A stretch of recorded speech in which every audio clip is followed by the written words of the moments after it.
खबरों की शुरुआत करते हैं अभी की बड़ी खबर के साथ। गुलाम नबी आजाद की सोनिया गांधी और राहुल गांधी की मुजवजा मुलाकात की खबरों के दरमियान करण सिंह की आजाद से मुलाकात पर हलचल मची हुई है।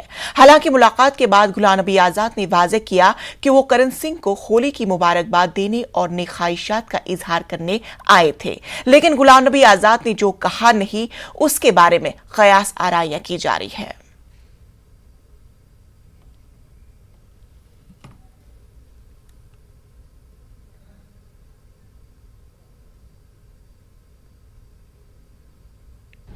मैं आज बधाई देता हूं आपको भी होली की। हैप्पी होली पूरी आपको और पूरी कंट्रीमैन को।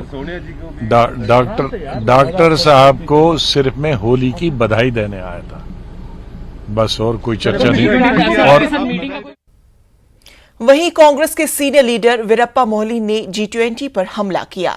उन्होंने कहा कि आला क़यादत पर हमला करके ग्रुप कांग्रेस को कमजोर कर रहा है। उन्होंने कहा कि सोनिया गांधी कांग्रेस में इस्लाहात चाहती है।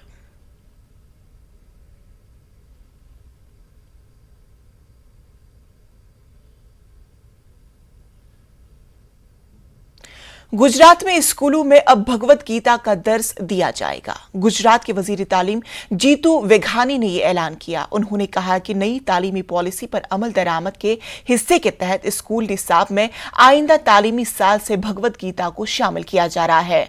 दर्जे 6 से 12 के तलबा को भगवत गीता में मौजूद इक़दार व उसूलों को पढ़ाए जाने का मंसूबा है। तलबा की दिलचस्पी और शऊर को पेश नजर रखते हुए तालीमी मवाद मुरतब किया जा रहा है।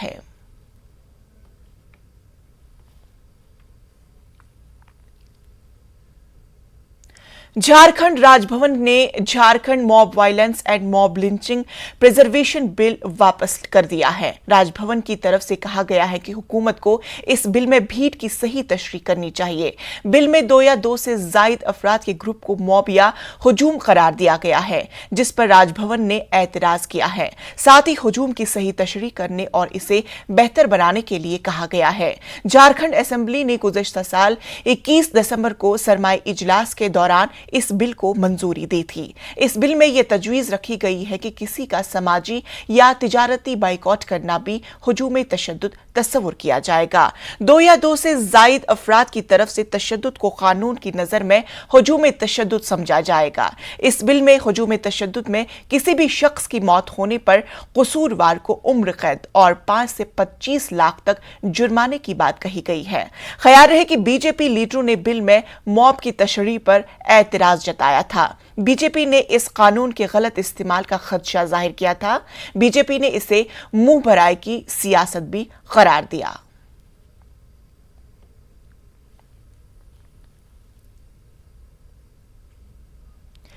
एक जानिब पूरा मुल्क रंगू उमंगू और मोहब्बतों का त्यौहार होली मनाने में मसरूफ़ अमल है, वहीं दूसरी जानिब राजधानी भोपाल में मारपिटाई का वीडियो वायरल हुआ। मारपीट करने वाले लोग एक शख्स के साथ न सिर्फ गाली गलौज करते रहे बल्कि उससे जबरदस्ती जय श्री राम का नारा भी लगवाया जाता है। सोशल मीडिया पर वीडियो वायरल होने के बाद पुलिस ने एक्शन में आते हुए 2 लोगों को गिरफ्तार भी कर लिया। मामला राजधानी भोपाल के थाना निशातपुर का बताया जा रहा है। जय श्री राम बोल इधर बोल श्री राम बोल बाहर विजय बाहर विजय अरे वो धीरे 2 मिनट वीडियो बन रही है ना, मर रही है। जय श्री राम क्या नाम है तेरा? सुबह मार भाई जय श्री राम बड़े भाई, जय श्री राम बड़े भाई। अरे यार तो यार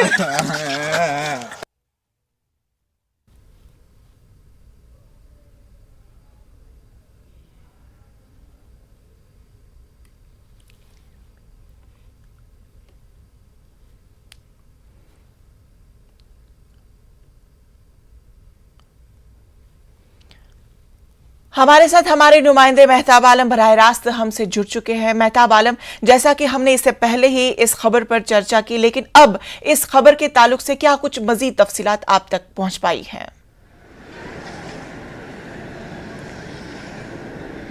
इंशा इस खबर में एक नया ट्विस्ट ये आया है कि ये इसमें जो लोगों के जहन में था कि किसी कम्युनिटी के जरिए दूसरी कम्युनिटी के लोगों को मारा जा रहा है और उसमें से जय श्री राम जबरदस्ती कहलवाया जा रहा है, उसमें निकल कर ये आया कि यहाँ पर 3 दोस्त थे, वो तीनों आपस में जो है मजाक कर उन्होंने सोशल मीडिया पर अपनी पब्लिसिटी के लिए एक स्टंट किया था और उसमें जो है पुलिस ने इस मामले को जब न्यूज़ 18 ने खबर दिखाई तो उसमें 2 लोगों को गिरफ्तार कर लिया है और जो तीसरा शख्स जिसकी पिटाई की जा रही है वो अपने घर से भाग गया है। और इसमें सीधा मामला यह है कि सोशल मीडिया का गलत इस्तेमाल और एक तरह से तशद्दुद फैलाने को, मजहबी जज्बात को भड़काने का मामला है, जिसको लेकर पुलिस ने बड़ी संजीदगी का मुजाहरा किया और दोनों को गिरफ्तार किया और तीसरे के घर पर दबिश दी थी, लेकिन वो अपने घर पर नहीं मिला। और यहाँ पर अगर मैं बताऊं कि जो है एक कदम वक्त पर उठाया गया जिसकी वजह से समाज में इंतशार फैलने से बच गया, वरना जो लोग इस बात को देखते हो समझते हैं कि राजधानी भोपाल जो गंगा जमुनी तहजीब का शहर कहा जाता है वहां पर भी इस तरह की अगर वो बात फैल रही है, ऐसे जहन फैल रहे हैं तो फिर शहर कहाँ जाएगा, मुल्क का क्या होगा, सूबे का क्या होगा। क्योंकि मध्य प्रदेश की बात करें जो गंगा जमुनी तहजीब के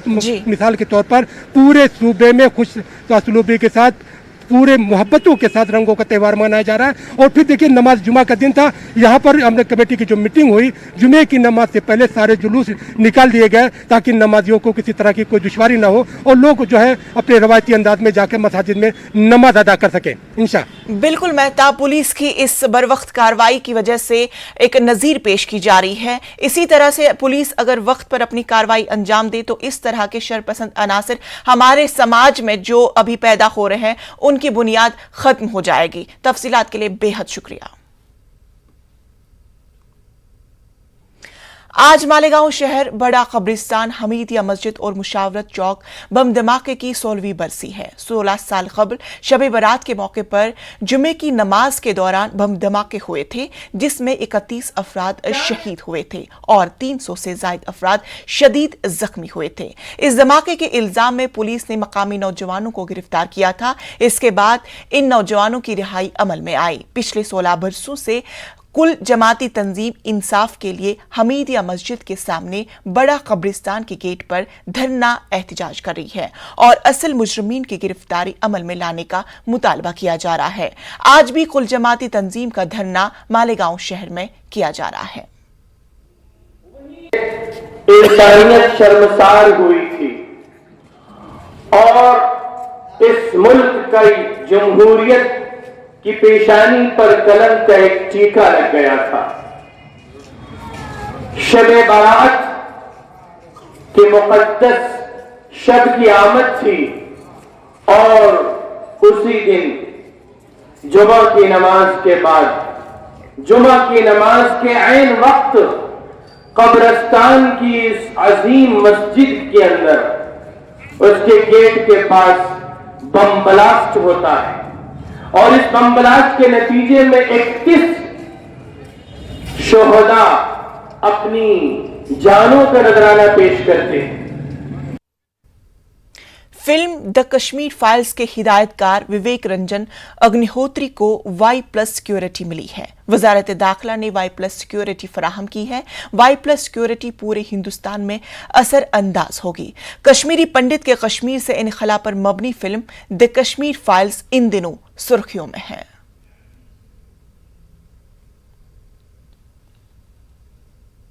तबलीगी जमात के मरकज पर लगा ताला 2 साल बाद खोल दिया गया है। दिल्ली हाईकोर्ट के फैसले की कॉपी मरकज के दरवाजे पर चस्पा की गई है। फैसले के तहत मरकज की 4 मंजिल को खोलने का हुक्म दिया गया है। शब बारात के पेश नजर सिक्योरिटी के माकूल बंदोबस्त भी किए गए हैं। मरकज को बंद हुए तकरीबन 2 साल पूरे हो गए हैं और शब बारात के मौके पर दिल्ली हाईकोर्ट की तरफ से मरकज खोलने का ऑर्डर आया है। आज मरकज तबलीगी जमात को खोला गया है। आज यहाँ पर न सिर्फ शब बारात के मौके पर इबादत होगी, दूसरी नमाजें भी होंगी, ये तमाम चीज़ें होंगी। लेकिन अहम बात यह है कि कई तरह की शर्तें लगाई गई, तकरीबन 13 शर्तें दी गई थी, लेकिन उनको मॉडिफाई किया गया। सोशल डिस्टेंसिंग हो, समाजी दूरी हो, या फिर इसी तरीके से CCTV कैमरे हों, ये तमाम जो शर्तें हैं वो पूरी करनी होंगी। और अब तक जो हमारी बातचीत हुई है तबलीगी जमात के जिम्मेदारों से, मरकज के जिम्मेदारों से, उन्होंने ये कहा है कि वो कोर्ट का जो ऑर्डर है उसको वो पूरा करेंगे और एक पुरअमन अंदाज में, एक अच्छे अंदाज में यहाँ पर इबादत जो है वो अंजाम दी जाएगी। आप देखें तो जिस तरीके से यहाँ पर सिक्योरिटी लगाई गई है, आज भी आपको कई चीज़ें और दिखाई देंगी। आपको दिखाई देंगे कि नोटिस बोर्ड चस्पा किया गया है कि किस तरीके से दिल्ली हाई कोर्ट का जो ऑर्डर है उसके तहत तबलीगी जमात मरकज़ को खोला जा रहा है। हालांकि अभी सिर्फ 24 घंटे के लिए यानी कि शब बारात के लिए ही इसको खोला जा रहा है। एंट्री और नोटिस यहाँ पर लगाया गया है। गैर मुल्की जो हैं उनको यहाँ पर एंट्री नहीं मिलेगी। ये तमाम चीज़ें हैं, जिस तरह की शर्तें लगाई गई थी और तमाम तरह के अरेंजमेंट हैं वो किए जा रहे हैं। यहाँ पर चाहे टेम्परेचर नापना हो, ये तमाम चीज़ें हैं जो दिल्ली हाई कोर्ट ने अपने ऑर्डर में कहा है। और इस तरीके से कहना चाहिए कि मरकज़ जो है 2 साल के बाद बेहतर अंदाज में खुल रहा है। तकरीबन 4 फ्लोर हैं, यानी कि 1 फ्लोर और प्लस 3 फ्लोर, 4 फ्लोर खोले जा रहे हैं। हालांकि ऐसा पिछले साल भी हुआ था, लेकिन 50 लोगों को इजाजत दी गई थी, लेकिन उसके बाद से लगातार मरकज बंद था। सिर्फ अंदर के लोग ही यहाँ पर नमाज अदा कर पा रहे थे। लेकिन अब जो हो रहा है वो 4 फ्लोर खुल रहे हैं और 4 फ्लोर पर लोग अपनी इबादत यहाँ पर कर पाएंगे। अभी 24 घंटे के लिए है, रमजान के लिए अलग से इस मामले में फिर से समाअत होनी है। लेकिन लोग यहाँ पर यह सवाल जरूर उठा रहे हैं, जब तमाम इबादत गाहें खुल चुकी हैं तो आखिर मरकज पूरे तरीके से क्यों नहीं खोला जा रहा है। कैमरामैन प्रकाश गुप्ता के साथ खुर्रम शहजाद, न्यूज़ 18 उर्दू, दिल्ली। रूस को यूक्रेन में वो कामयाबी हासिल नहीं हुई जिसकी उसे उम्मीद थी। यूक्रेनी मज़ाहमत के सामने रूस की तमाम जंगी हिकमत अमली नाकाम हुई दिखाई दे रही है। इसी बीच दावों का भी दौर जारी है। दोनों जानिब से एक दूसरे को नुकसान पहुंचाने के दावे किए जा रहे हैं। रूसी वजारत दिफा का दावा है कि मारियोपोल में पेशकदमी जारी है। शहर में हमले किए जा रहे हैं और शहर पर रूसी फौज की गिरफ्त मजबूत होती जा रही है। रूस ने लियाफ शहर के एयरपोर्ट के नजदीक हमला भी किया, लेकिन शहर के मेयर के मुताबिक इस हमले में कोई जानी नुकसान नहीं हुआ। कीव में रूसी बमबारी का निशाना बनी इमारत से एक लाश बरामद की गई है, जबकि इस हमले में 12 अफराद जख्मी हुए हैं। इमारत से तकरीबन 100 अफराद को बहिफाजत निकाला गया। यूक्रेनी सदर ज़ेलेंस्की ने कीव में अस्पताल का दौरा किया और मरीजों से मुलाकात की। उन्होंने मरीजों से मिजाज पुरसी भी की। उधर यूक्रेन का दावा है कि हमले के आगाज से अब तक उसने 14,000 से ज्यादा रूसी फौजियों को हलाक कर दिया। यूक्रेन ने रूस के 93 लड़ाके तैयारे, 100 से ज्यादा हेलीकॉप्टर और 450 टैंकों को तबाह करने का दावा भी किया है। ख्याल है कि फौजियों के हलाकत के सिलसिले में रूस ने 3 मार्च को यह एतराफ किया था कि उसके 498 जवान लड़ाई में हलाक हुए हैं। इसके बाद से रूस ने जंग हुए नुकसानात और हलाकतों की जानकारी नहीं दी है।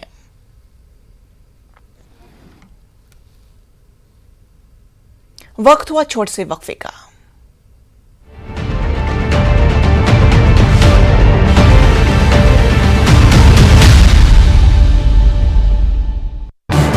इस न्यूज हेडलाइंस के प्रायोजक पेट सफा आयुर्वेदिक जूस। पेट सफा, हर रोग दफा।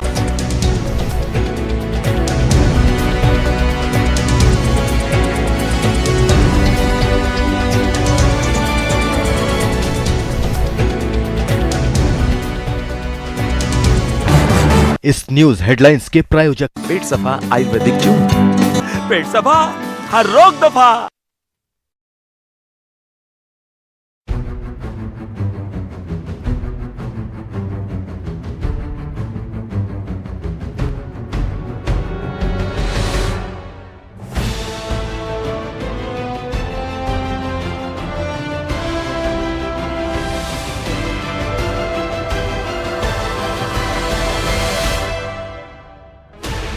$16 channels, 15 languages, 26 states, 1,200 plus reporters, 66.9 crore viewers. India's largest news network, News 18 Network.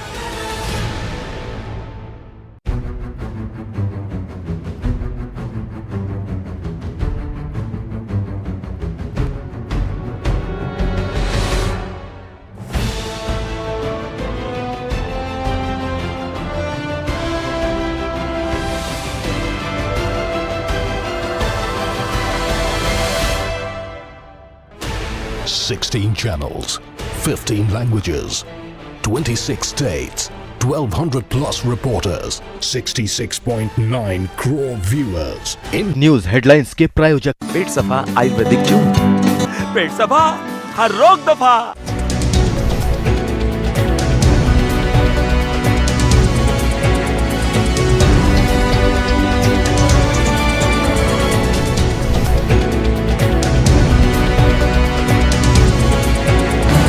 इस न्यूज हेडलाइंस के प्रायोजक पेट सफा आयुर्वेदिक जून।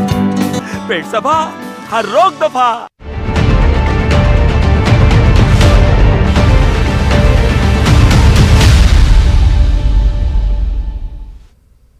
अब बात करते हैं रंगों का त्योहार यानी होली की।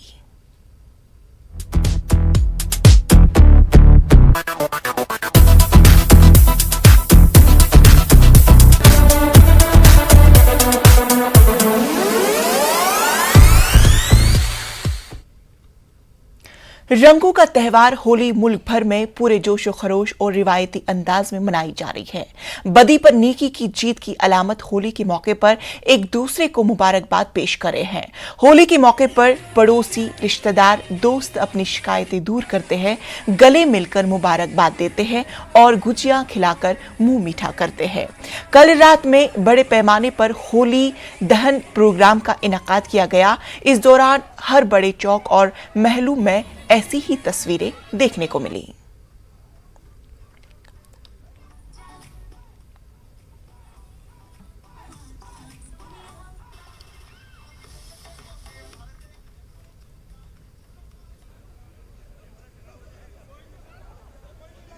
नई दिल्ली जिले से शब बारात और होली का पूरा तैयारियां रख रहे हैं। इस दौरान हमने अमन कमेटी मीटिंग्स लिए गए हैं ये संदेशा फैलाने के लिए कि सारे लोग अपने त्यौहार को शांतिपूर्वक और एकता के साथ मनाया जाए। हम अपने तरफ से जितना भी सिक्योरिटी कर सकते हैं, जैसे कि पिकेट लगाने हैं या एक्स्ट्रा स्टाफ डिप्लॉयमेंट है, वो पूरी तैयारी हमारा है। इस त्यौहार में हम यही उम्मीद करते हैं कि जनता भी अपनी तरफ से खुशी खुशी मनाए, एक साथ मिल के मनाए और कोई भी बाधा किसी को ना लगे। तो उम्मीद करते हैं कि सभी लोग अपना शांतिपूर्वक दोनों त्योहारों को भाईचारे में साथ साथ मिल के मनाएं। राजनाथ सिंह ने होली मनाई और अवाम को होली की मुबारकबाद पेश की। त्योहार पूरे देश में काफी हर्षोल्लास के साथ मनाया जा रहा है और इस वक्त में विशेष तौर पे बात करते हैं केंद्रीय रक्षा मंत्री राजनाथ सिंह जी हमारे साथ में। सर, आपकी घर की भी होली बहुत शानदार हो रही है और हर साल के भांति आप लोग काफी उल्लास के साथ मना रहे हैं। आपके प्रति दो वर्षों के बाद ये होली हुई है हमारे आवास पर। बड़ी संख्या में लोग आए थे, आपने देखा ही। मैं होली के इस पावन पर्व पर समस्त देशवासियों को अपनी तरफ से हार्दिक शुभकामनाएं देता हूं। और कोरोना के संकट से जिस तरीके से निजात मिली है और उसके बाद ये अवसर मिला है लोगों को होली का पर्व मनाने का, तो लोगों के अंदर एक विशेष प्रकार का उमंग और उत्साह देखने को मिला है। मैं पुनः एक बार देशवासियों को अपनी तरफ से हार्दिक शुभकामनाएं देता हूँ। इस बार तो होली सर विशेष रंगों से भी खेला जा रहा है, विशेष उल्लास के साथ पूरे देश में खेला जा रहा है, खासकर बीजेपी के लिए। मैंने आपने देखा होगा बहुत उमंग और उत्साह के साथ लोगों ने इस बार होली का पर्व मनाया है। निश्चित तौर पे राजनाथ सिंह जी और इनके तमाम जो कार्यकर्ता है, तमाम देश भर के अलग अलग राज्यों से भी आ रहे हैं, उत्तर प्रदेश से तमाम लोग आ रहे हैं और आकर होली का त्यौहार हर्षोल्लास के साथ मना रहे हैं। वीडियो जर्नलिस्ट बीनू के साथ शंकर आनंद, news 18 Delhi.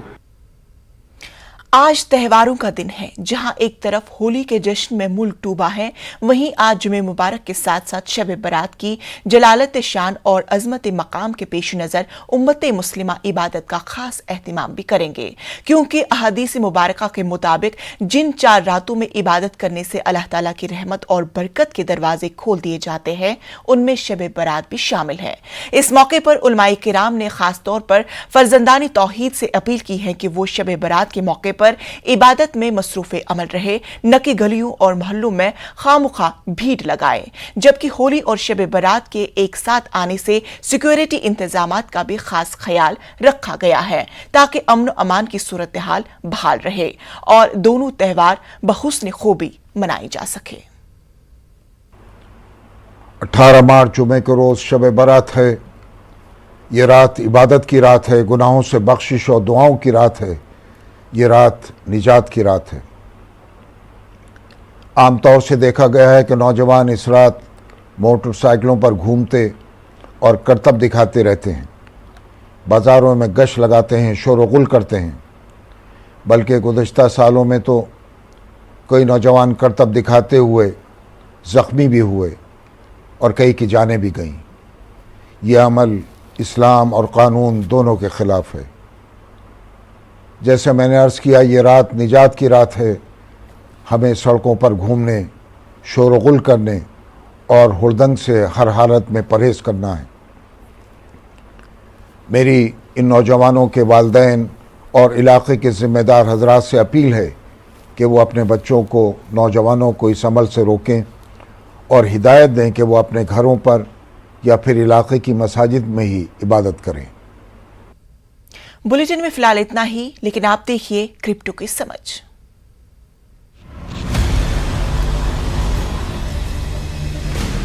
ज़ेड-पे and news 18 network present crypto की समझ। ज़ेड-पे और न्यूज़ 18 नेटवर्क की पेशकश क्रिप्टो की समझ के इस एपिसोड में आपका बहुत बहुत स्वागत है।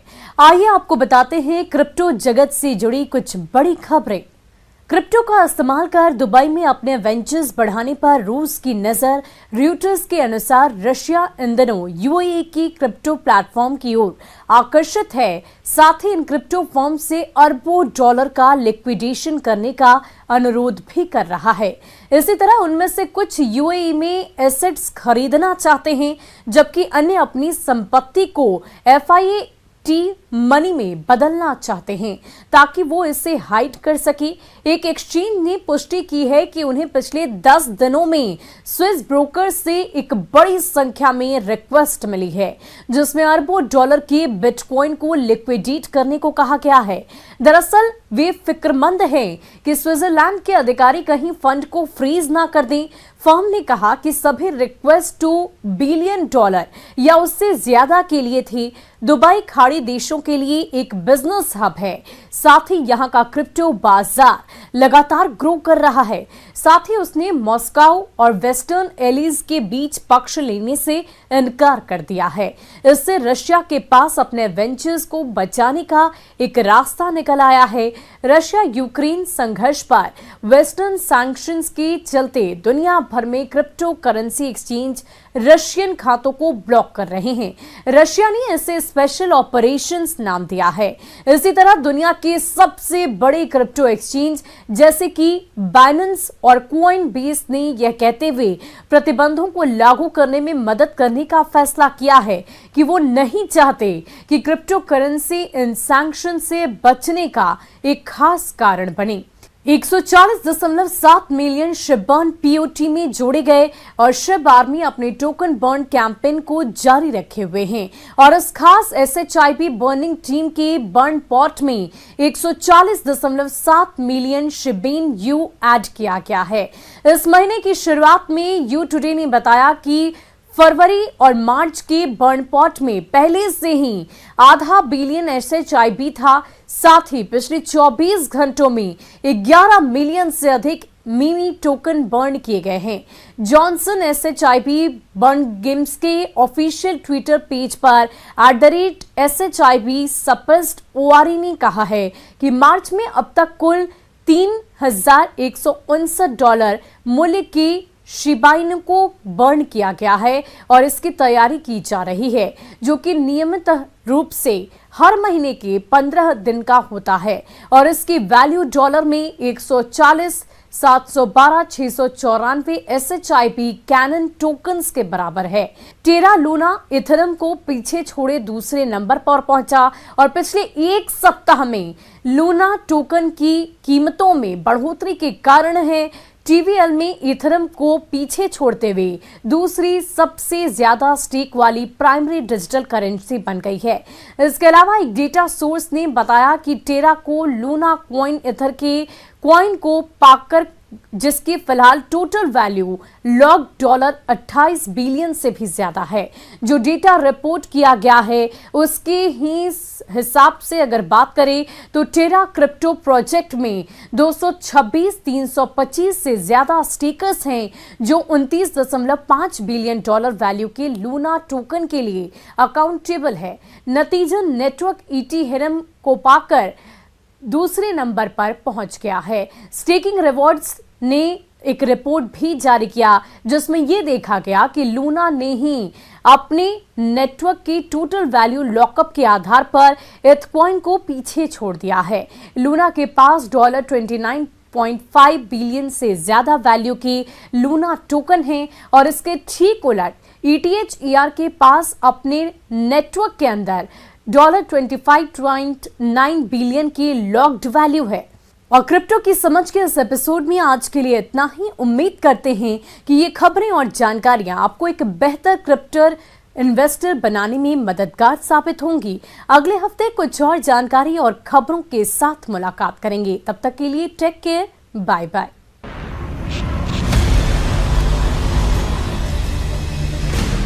ZPay and News 18 Network present